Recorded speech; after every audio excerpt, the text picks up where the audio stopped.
Le pays s'appelle la Rhodésie à l'époque, et la machine politique va interdire véritablement toute production scientifique relatant l'histoire de Zimbabwe.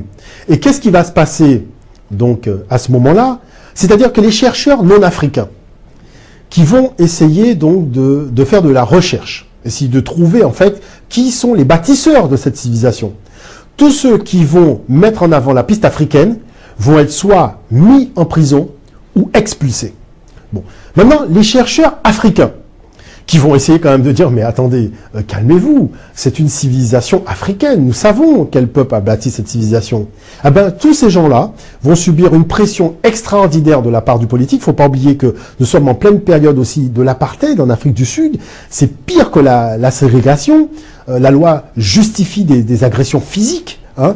Donc ces Noirs-là vont subir toute une série d'affres de persécution et pire, la population même, hein, la population locale sera interdite, hein, c'est-à-dire elle sera interdite de pénétration sur les terres même de Zimbabwe.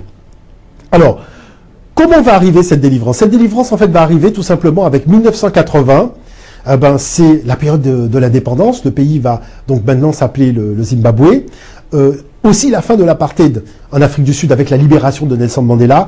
Et là, la thèse, véritablement, la thèse africaine va pouvoir reprendre le dessus et va venir maintenant démontrer que toutes les théories avancées jusque-là étaient des théories totalement fausses. Pourquoi, en fait, toute cette opacité autour de l'histoire de Zimbabwe? En fait, Zimbabwe, c'est très important pour la jeunesse noire, c'est très important pour le peuple noir d'une façon générale. Pourquoi?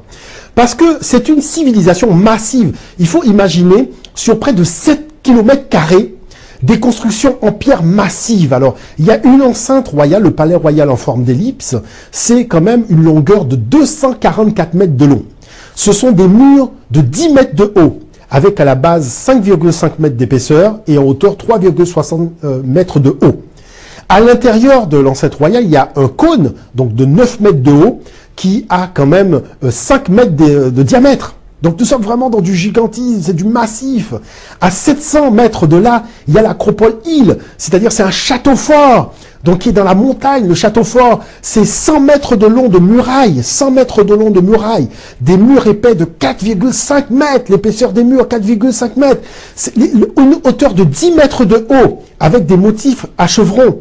Donc nous sommes vraiment, je dirais là, vraiment dans la construction massive. Et c'est pour cette raison que on disait durant la période de la ségrégation que ces civilisations avaient été bâties par des Phéniciens, par des colons juifs. On a même parlé des mines du roi Salomon et de la reine de Saba. C'est-à-dire il était impensable pour eux qu'à cette époque des Noirs aient pu bâtir une telle civilisation.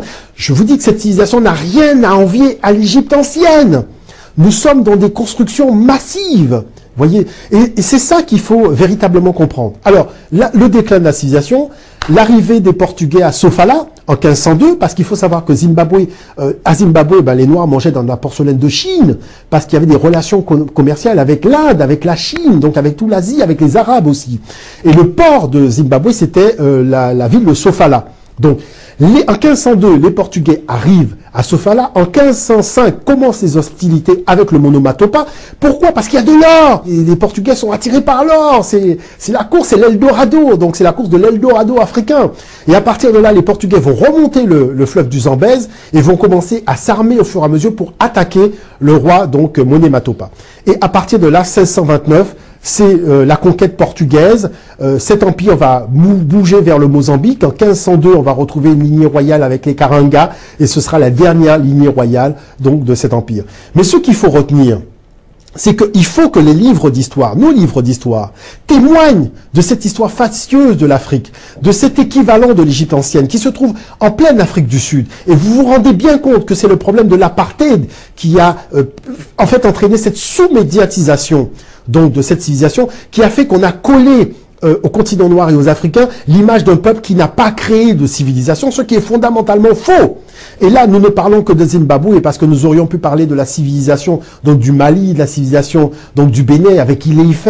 On aura l'occasion de revenir sur toute une série de grandes civilisations. Il ne faut pas oublier que l'âge du fer en Afrique, l'âge du fer, c'est quand même la dernière étude de l'UNESCO, c'est 2900 avant notre ère.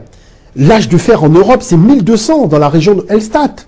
Donc, à partir du moment où on va retrouver toute cette production intellectuelle, cette célébration du génie africain que nous devons faire régulièrement.